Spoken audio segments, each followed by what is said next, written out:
A historic visit makes an island rejoice.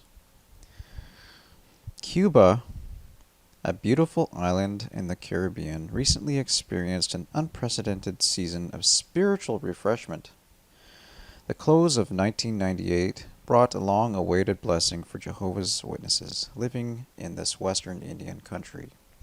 For the first time in more than 30 years, members of the governing body of Jehovah's Witnesses paid a visit, and they were accompanied by 15 other delegates. The visitors were citizens of Australia, Austria, Belgium, Great Britain, Italy, New Zealand, and Puerto Rico. Historic. This was a historic event for the 82,258 Kingdom publishers there and the 87,890 who joined them to celebrate the Lord's evening meal in the spring of 1998. From December 1 to 7, 1998, Lloyd Barry, John Barr, and Garrett Loesch visited the Bethel home in Havana and attended some of the God's Way of Life district conventions held in Cuba. They were happy to be able to meet with traveling elders and become better acquainted with Cuban public officials. This was a theocratic highlight of a lifetime for me and my wife, said John Barr. Our dear brothers and sisters in Cuba are so full of zeal for the truth. I came away feeling that our worldwide brotherhood is truly precious. This momentous week helped me to have a better understanding of the situations of our brothers there, added Lloyd Barry. During the past 5 years, Jehovah's Witnesses have been granted greater freedom of worship in Cuba, and comments by Cuban authorities led one to believe that they wish this trend to continue. In September 1994, a printing operation was established in the Bethel home in Havana. Once again, Jehovah's Witnesses were able to meet openly and to witness from house to house. Later in 1998, the authorities permitted this visit of an international delegation of 18 Jehovah's Witnesses, including 3 members of the governing body. Happy reunion. When the delegation arrived at the Jose Marti Airport in Havana, they were hospitably received by a contingent of public officials and a group from the Bethel home. Among them, a brother who remembered the last visit to Cuba of a governing body member, Milton Henschel, in 1961.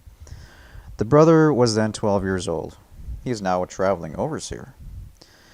When the delegates arrived at the Bethel home, they were greeted with bouquets of gladiolus roses, jasmine, and yellow and red daisies, grown by a brother especially for this occasion.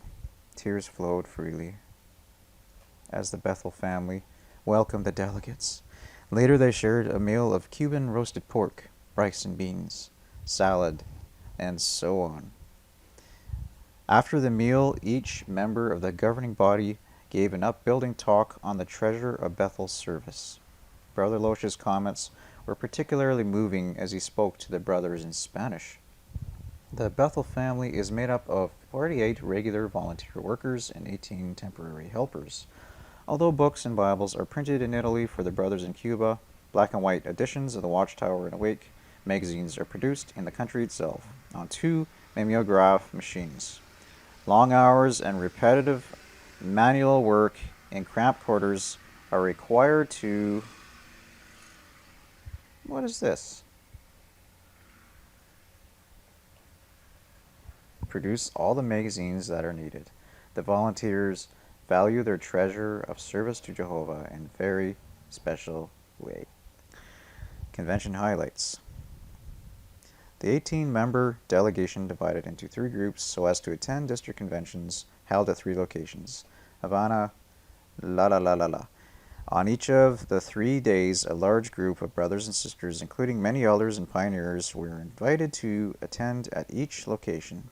The local witnesses had been told that this would be a very special occasion, but they did not know that members of the governing body would be in attendance. Imagine their surprise to see these dear brothers and their wives step off the rented bus on Friday morning. The conventions were held in open-air facilities constructed by the brothers with the permission of the authorities. At the Havana Convention site, engraved on one of the entry stones, was the citation Psalm 133:1. This reminded the brothers of the words found in that text. Look, how good and how pleasant it is for brothers to dwell together in unity. Certainly during the convention there was good and pleasant Christian fellowship in that location. The visitors remarked on the excellent delivery of the talks and the interviews, and they were impressed by the presentation of the drama, which was based on the Bible story of Daniel chapter 3, set in ancient Babylon. A sister commented, "All the actors were superb, and the voice synchronization was so well done that you were unaware that the sound had been pre-taped. The evil Babylonian looked really evil, and the three Hebrews were firm and determined." Representatives of the Office of Religious Affairs and other officials of the government who came to see the conventions commended the brothers on their organization and fine conduct. Brother Barry expressed his sincere gratitude for the excellent treatment extended to the visiting delegates by the Cuban authorities. With standing ovations, often lasting several minutes, the brothers expressed their appreciation for the talks and also for the authorities permitting the conventions. "This is more than we expected, a small-scale international convention," said one Christian family. "It has been wonderful, for it has given evidence of Jehovah's great power to make his promises come true." The conventions also provided an opportunity for others to get to know the witnesses better. One of the bus drivers attended the convention on Saturday and again on Sunday. He said that he had heard many things about Jehovah's Witnesses, but he now knew that they are good, peaceful people. Things we shall never forget. The people of Cuba impressed the delegates with their warmth and friendliness. Cubans are industrious, principled, and kind. "More than once, total strangers offered to help us," said one delegate.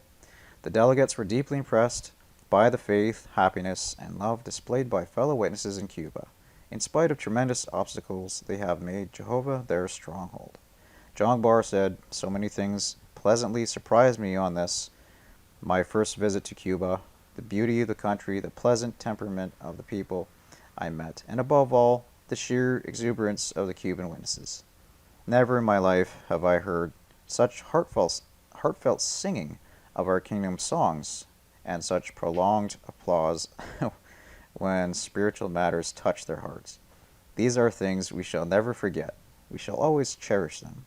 Psalm 97:1 says, "Let the many islands rejoice." Truly, Jehovah's Witnesses on the island of Cuba rejoice over their increased freedom to worship God and over the historic visit of this international convention. Governing body members sign gift Bibles for public officials.